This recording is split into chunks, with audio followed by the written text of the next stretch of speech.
Great story this is. Only in Hollywood would this happen. Gabriel Salvador is with us. Now, you're an actor and also a waiter because you want to pay your bills through the years, right? Yeah. All right, a very popular Hollywood restaurant. Now he's got a new gig. He's working on the Fox show Bones. We'll talk about what happened when he was working at the restaurant. Here he is on Bones playing a bakery employee with a lot of important information.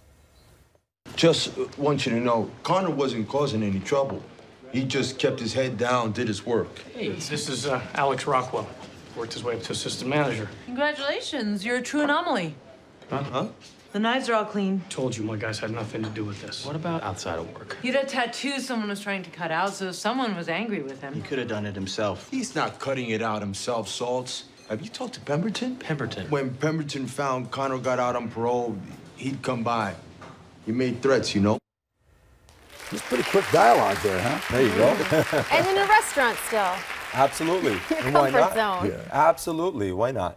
All right, let's get to the story. The biggest boxing and perhaps sports event in history in terms of how much money two men will generate at one time.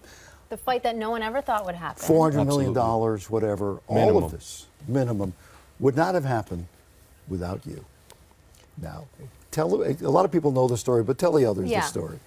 Well, it's a little bit of the magic that they spoke about on the HBO special, a little bit of coincidence, being in the right place at the right time.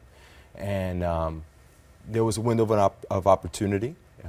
People have been trying now for about 5 years to try to make this fight happen, and it wasn't able to get made for whatever reason. For whatever reason. Ugly, good, bad, whatever. Yeah. Okay. There you go. Yeah. And so it's funny because I know Freddie Roach because my son would train over at Wildcard And Gym. Freddie's Pacquiao's trainer. Manny Pacquiao's trainer, correct. And so my son would train over at Wildcard Gym where Freddie Roach trains. And when my son was training over at the gym, I was able to talk to Freddie. And when I would speak to Freddie, I'd say, come on, how come we can't get this fight to get made? And he said, well, it's a lot of politics, a lot of things are going on, and we're trying to make it happen. I was like, you know, I looked at him in the back of my mind and said, you know, one day I want to do something to help this man.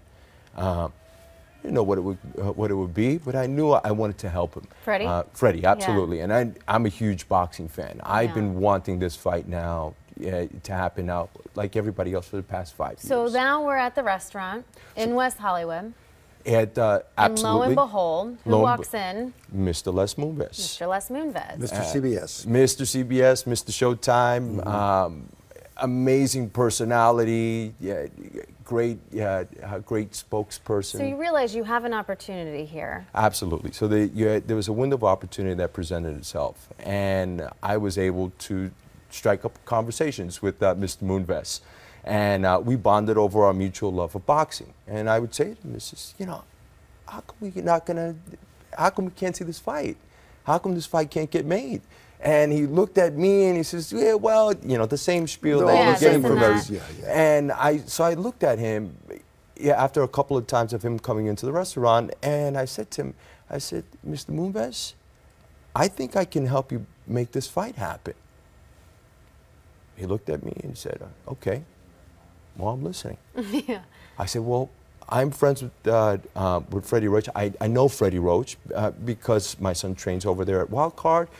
Why don't we set up a meeting between the three of us so we can sit down and talk? He said, okay. I was shocked. I was like, oh my God, there's a window of opportunity now. There's been no communication, no dialogue about this fight. This fight's just been, you know, just standing still. Nothing's been going on. So I text Freddie and I said to Freddie, I says, hey Freddie, I'm gonna come down to the gym first thing tomorrow morning. I need to talk to you. You know, I called my son right after I get out of work. There's a 3-hour time difference in New York.